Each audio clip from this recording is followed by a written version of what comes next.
ఇప్పటి వరకు నా వీడియో చూస్తూ నన్ను సపోర్ట్ చేస్తూ వచ్చిన మీ అందరికీ నా నమస్కారాలు. హాయ్ ఫ్రెండ్స్, నేను మీ Mahesh and welcome back to my channel SS astrology. మనం ప్రీవియస్ వీడియోలో రవి శని గ్రహాల కలయిక అనేది ఎటువంటి ఫలితాలను ఇస్తుంది అనే విషయాన్ని అయితే చూసాము. ఇప్పుడు ఈ వీడియోలో మనం ఈ గురుగ్రహం సిరీస్లో ఈ గురుగ్రహం 6వ భావం ఉంటే ఏ ఫలితాన్ని ఇవ్వగలరు అనే విషయాన్ని మనం తెలుసుకునే ప్రయత్నం అనేది చేద్దాము. ఈ 6వ స్థానాన్ని మనం ఒక దుస్థానంగా తీసుకుంటాము.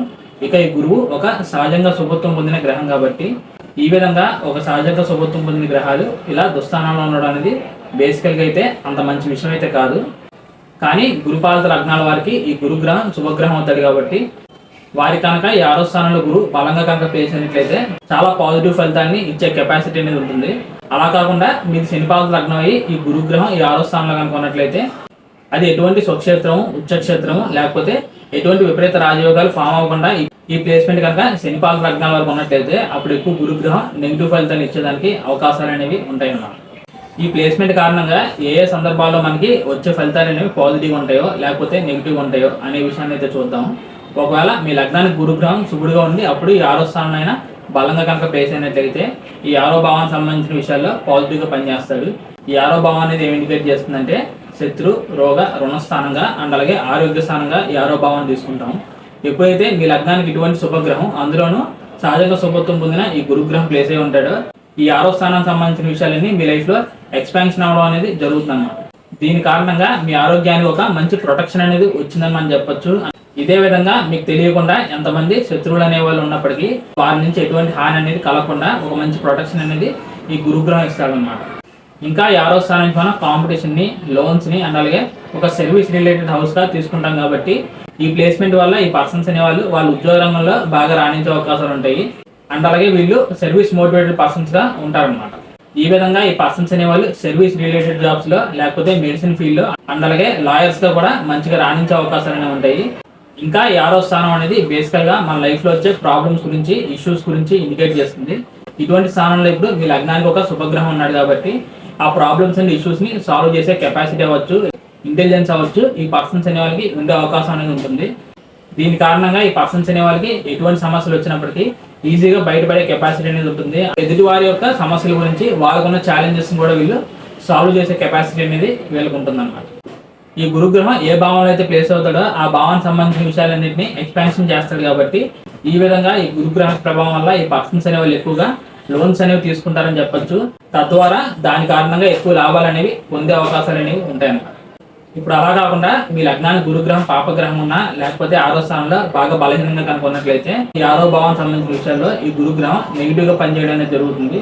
దీని కారణంగా ముందుగా ఈ 6వ స్థానానికి సంబంధించిన కారకత్వం అనేది దెబ్బతినే అవకాశం ఉంటుంది కాబట్టి ఈ పర్సన్స్ అనే వాళ్ళకి ఎక్కువగా తరచుగా అనారోగ్య సమస్యలు అనేవి ఉంటాయి. అండ్ అలాగే అదే విధంగా 6వ స్థానాధిపతి బలహీనంగా ఉన్నా లేకపోతే ఇంకా ఎక్కువగా పాపగ్రహాలు 6వ స్థానంలో కనుక ఉన్నట్లయితే భారీ మొత్తంలో అప్పులు చేసి ఫైనాన్షియల్గా బాగా వీక్ అయ్యేదానికి కూడా అవకాశాలు అనేవి ఉంటాయి అన్నమాట. తర్వాత మనం ఈ గురుగ్రహం యొక్క దృష్టి విషయానికి వచ్చినట్లయితే ఈ 6వ స్థానంలో ఉన్న గురువు యొక్క పంచమ దృష్టి అనేది అట్లా దశమ స్థానం మీద ఉంది. ఈ దశమ స్థానం అనేది మన కెరీర్ రిలేటెడ్ హౌస్గా మనం చేసే జాబ్ గురించి లేకపోతే మనం ఏదైనా బిజినెస్ చేస్తే దాని గురించి వీటి గురించి ఇండికేట్ చేస్తుంది. మీ లగ్నానికి గురుగ్రహం పాజిటివ్ ఉంది అప్పుడు ఆయన 5వ దృష్టి అనేది ఈ 10వ స్థానం మీద కనుక ఉన్నట్లయితే ఇది మీ ఉద్యోగానికి చాలా మంచి కాంబినేషన్ మనం చెప్పొచ్చు. దీని కారణంగా ఈ పర్సన్స్ అనే వాళ్ళు చేసే జాబ్లో ఒక మంచి హై లెవెల్కి వెళ్ళే అవకాశం ఉంటుంది. వీళ్ళు చేసే ఉద్యోగం కారణంగా 10 మందిలో వీళ్ళకి ప్రత్యేక గుర్తింపు అనేది ఉండే అవకాశాలు అనేవి ఉంటాయి. ఈ విధంగా మీ కెరీర్ హౌస్ మీద ఈ గురుగ్రహం యొక్క ప్రొటెక్టివ్ ఆస్పెక్ట్ అనేది ఉండడం చాలా మంచి విషయంగా మనం చెప్పొచ్చు. ఇప్పుడు అలా కాకుండా మీ లగ్నానికి గురుగ్రహం పాపయి అప్పుడు ఆయన పంచమ దృష్టి అనేది ఈ విధంగా 10వ స్థానం మీద కనుక ఉన్నట్లయితే ప్రత్యేకంగా ఈ గురుదశ అనేది వచ్చినప్పుడు ఈ పర్సన్స్ అనే వాళ్ళకి వాళ్ళ కెరీర్కి సంబంధించిన విషయాల్లో చాలా ప్రాబ్లమ్స్ అండ్ ఇష్యూస్ అనేవి వస్తాయి. దీని కారణంగా ఒక్కోసారి ఈ పర్సన్స్ అనే వాళ్ళకి ఫైనాన్షియల్గా కూడా నెగిటివ్ రిజల్ట్స్ అనేవి వస్తాయి. తర్వాత ఈ గురుగ్రహం యొక్క సప్తమ దృష్టి అనేది అక్కడ 12వ స్థానం మీద ఉంది. ఈ 12వ స్థానం మనం ఒక వ్యయ స్థానంగా నష్టాల గురించి లాసెస్ గురించి విదేశీయానం గురించి హాస్పిటల్స్ గురించి జైల్స్ గురించి ఒక హయ్యర్ లెవెల్ స్పిరిచువాలిటీ గురించి ఇటువంటి విషయాలన్నింటినీ ఇండికేట్ చేస్తుంది. ఒకవేళ మీ లగ్నానికి గురుగ్రహం శుభ్రుగా ఉండి అప్పుడు ఆయన సప్తమ దృష్టి అనేది 12వ స్థానం మీద ఉంటే ఈ కాంబినేషన్ అనేది స్పిరిచువల్గా పాజిటివ్గా పనిచేసే అవకాశం అనేది ఉంటుంది. ఈ గురువు యొక్క శుభదృష్టి కారణంగా ఈ పర్సన్స్ అనే వాళ్ళు చేసే ఎక్స్పెన్సెస్ అనేవి సద్వినియోగం అయ్యే అవకాశాలు అనేవి ఉంటాయి. అంటే ఒక రకంగా ఈ పర్సన్స్ అనే వాళ్ళకి మనీ మేనేజ్మెంట్ అనేది ఎలా చేయాలి అనే విషయంలో ఈ పర్సన్స్ అనే వాళ్ళకి చాలా నాలెడ్జ్ అండ్ మెచ్యూరిటీ అనేది ఉంటుందని మనం చెప్పొచ్చు అన్నమాట. అలా కాకుండా మీ లగ్నానికి గురుగ్రహం ఒక పాపగ్రహం అయ్యి అప్పుడు ఆయన సప్తమ దృష్టి అనేది ఈ 12వ స్థానం మీద కనుక ఉన్నట్లయితే అప్పుడు వీళ్ళకి ఈ గురువు యొక్క మార్గదశలు కానీ లేకపోతే అంతర్దశలు కానీ వచ్చినప్పుడు అవి అసలు ఏమాత్రం యోగించే అవకాశాలు ఉండవు. ఆ టైంలో వీళ్ళకి ఎక్కువగా ఏదో రకంగా నష్టాలు అనేవి జరుగుతూనే ఉంటాయి. దీని కారణంగా ఈ పర్సన్స్ అనేవాళ్ళు వాళ్ళ కెరీర్ లైఫ్లో ఇబ్బందులు పడవచ్చు అండ్ అలాగే ఫైనాన్షియల్గా కూడా బాగా ప్రాబ్లమ్స్ అనేవి ఫేస్ చేస్తారన్నమాట. ఇక చివరిగా ఈ గురుగ్రహం యొక్క బలమైన 9వ దృష్టి అనేది అక్కడ సెకండ్ హౌస్ మీద ఉంది. ఒకవేళ మీ లగ్నానికి గురుగ్రహం పాజిటివ్ ఉండి అప్పుడు ఆయన దృష్టి అనేది మీకు ఈ విధంగా ఆ 2వ స్థానం మీద కనుక ఉన్నట్లయితే ఇది చాలా ఎక్సలెంట్ కాంబినేషన్ మనం చెప్పొచ్చు. ఎందుకంటే ఈ 2వ స్థానం అనేది మన కుటుంబ స్థానం మాత్రమే కాదు ధనస్థానాన్ని కూడా ఇండికేట్ చేస్తుంది. కాబట్టి ఇప్పుడు మనకి ఈ గురువు యొక్క బలమైన ఈ 9వ దృష్టి అనేది ఈ సెకండ్ హౌస్ మీద ఉండడం వల్ల ఈ పర్సన్స్ అనే వాళ్ళకి ముందుగా వాళ్ళ ఫ్యామిలీ నుంచి మంచి సపోర్ట్ అనేది ఎప్పుడు వీళ్ళకి ఉంటుందని మనం చెప్పొచ్చు. వాళ్ళ మధ్య ఫ్యామిలీ రిలేషన్స్ అనేవి చాలా స్ట్రాంగ్గా ఉంటాయి అండ్ అలాగే వాళ్ళ ఫ్యామిలీ అనేది ఒక ఆర్థోడాక్స్ ఫ్యామిలీగా మనం చెప్పొచ్చు. అంటే సాంప్రదాయాన్ని పద్ధతుల్ని బాగా పాటించే ఫ్యామిలీగా మనం చెప్పొచ్చు. ఇదే విధంగా ఈ 2వ స్థానం మనం ధనస్థానంగా కూడా చెప్తూ ఉంటాం. కాబట్టి ఈ ప్లేస్మెంట్ కారణంగా ఈ పర్సన్స్ అనే వాళ్ళు ఎప్పుడు ఫైనాన్షియల్గా బాగా స్ట్రాంగ్ పొజిషన్లో ఉంటారని మనం చెప్పొచ్చు అన్నమాట. ఇప్పుడు అలా కాకుండా మీ లగ్నానికి గురుగ్రహం పాపగ్రహం ఉండి అప్పుడు ఆయన 9వ దృష్టి అనేది ఈ 2వ స్థానం మీద కనుక ఉన్నట్లయితే ప్రత్యేకంగా ఈ గురుదశ వచ్చినప్పుడు ఈ పర్సన్స్ అనే వాళ్ళకి వాళ్ళ ఫ్యామిలీలో చాలా ప్రాబ్లమ్స్ అండ్ ఇష్యూస్ అనేవి క్రియేట్ చేసే అవకాశం అనేది ఉంటుంది. ఇంకా 2వ స్థానాధిపతి కూడా చాట్లో బాగా బలహీనంగా ఉన్న ఈ గురుదశ వచ్చినప్పుడు ఈ పర్సన్స్ అనేవాళ్ళు బాగా ఆర్థికంగా ఇబ్బందులకు గురవుతారు అన్నమాట. ఇక ఫైనల్గా మనం ఒక ఎగ్జాంపుల్ తీసుకుని ఈ వీడియో అయితే ఎండ్ చేద్దాం. నేను ఇక్కడ మేష లగ్నాన్ని ఎగ్జాంపుల్ తీసుకుని ఈ 6వ స్థానంలో గురుగ్రహాన్ని తీసుకున్నాను. ఈ మేష లగ్నం వారికి ఈ గురువుకి భాగ్య వ్యయాధిపత్యం అనేది వస్తుంది. ఈ వ్యయాధిపత్యం అనేది వచ్చినప్పటికీ ఈ గురుగ్రహానికి ఎప్పుడైతే భాగ్యస్థానానికి ఆధిపత్యం పొందుతాడో అప్పుడు ఆటోమేటిక్గా ఈ గురుగ్రహం మనం ఈ లగ్నం వారికి ఒక శుభగ్రహంగానే తీసుకుంటాము. ఈ విధంగా ఇప్పుడు ఈ మేష లగ్నానికి శుభగ్రహమైన గురువు వెళ్ళి ఇక్కడ ఒక దుస్థానం అయిన 6వ స్థానంలో ఉన్నాడు.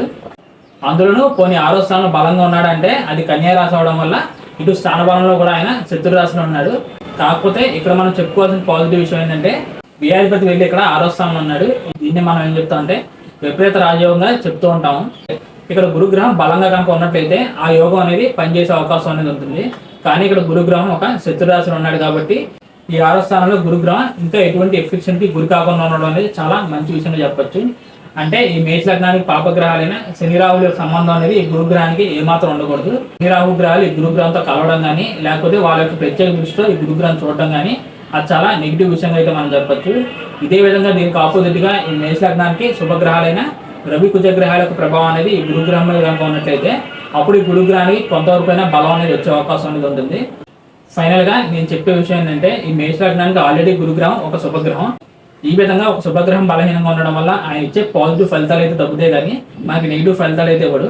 కానీ ఎప్పుడైతే గురుగ్రహం ఎఫెక్షన్కి గురవుతాడో అప్పుడు ఒక్కోసారి గురుగ్రహం నెగిటివ్గా పనిచేయడం కూడా జరుగుతుంది అనమాట. అందుకనే ఈ గురుగ్రహం ఎన్ని డిగ్రీలు కొన్నాడు, ఏ గ్రహాలతో కలిశాడు, నవాంశలో ఈ గురుగ్రహానికి ఏమైనా బలం అనేది వచ్చిందా, లేకపోతే ఏ నక్షత్రంలో ప్లేస్ అయ్యాడు, ఏమైనా వక్రించాడా, లేకపోతే నార్మల్గా ఉన్నాడా, ఇంకా ఏ గ్రహాలు ఈ గురుగ్రహాన్ని ప్రభావితం చేస్తున్నాయి, లేకపోతే ఈ 6వ స్థానంలో ఉన్న గురువు ఇంకా ఏ గ్రహాన్ని ప్రభావితం చేస్తున్నాడు అని ఈ విధంగా మనం కంప్లీట్గా అనాలిసిస్ అనేది చేసిన తర్వాత మాత్రమే ఫైనల్గా మనం ఈ ప్లేస్మెంట్ అనేది పాజిటివ్గా పనిచేస్తుందా లేకపోతే నెగిటివ్గా పనిచేస్తుందా అనే ఒక ఎస్టిమేషన్కి అయితే రావాలన్నమాట. నేను ఈ కాన్సెప్ట్ గురించి మీకు అర్థమయ్యేలాగా వివరించాలని అనుకుంటున్నాను. ఇంకా దీనికి సంబంధించిన డౌట్స్ కనుక మీకు ఉన్నట్లయితే తప్పకుండా మీరు కమెంట్ చేయండి. నేను దానికి రెస్పాండ్ అయ్యే ప్రయత్నం అయితే చేస్తాను. So thank you friends, thank you for watching my video and thank you so much for your time. నా సైడ్ నుంచి చిన్న రిక్వెస్ట్ ఏంటంటే మీరు ఎవరైనా కొత్తగా నా ఛానల్ చూస్తున్నా లేకపోతే ఈ వీడియో చూస్తున్నా ఇందులో ఉన్న కంటెంట్ కనుక మీకు ఇన్ఫర్మేటివ్గా పాజిటివ్గా అనిపించినట్లయితే తప్పకుండా నా ఛానల్ అయితే సబ్స్క్రైబ్ చేసుకోండి. ఇక చివరిగా ఎవరికైనా పర్సనల్గా కన్సల్టేషన్ తీసుకోవాలి అనే ఉద్దేశం కనుక ఉన్నట్లయితే స్క్రీన్ మీద కనిపిస్తున్న నెంబర్కి వాట్సాప్ కాల్ చేయండి. నేను వచ్చే అప్కమింగ్ వీడియోస్లో మరిన్ని ఇంట్రెస్టింగ్ వీడియోస్తో మీ ముందుకు వచ్చే ప్రయత్నం అయితే ఖచ్చితంగా చేస్తాను. అప్పటి వరకు bye friends, see very soon and Jai Hind.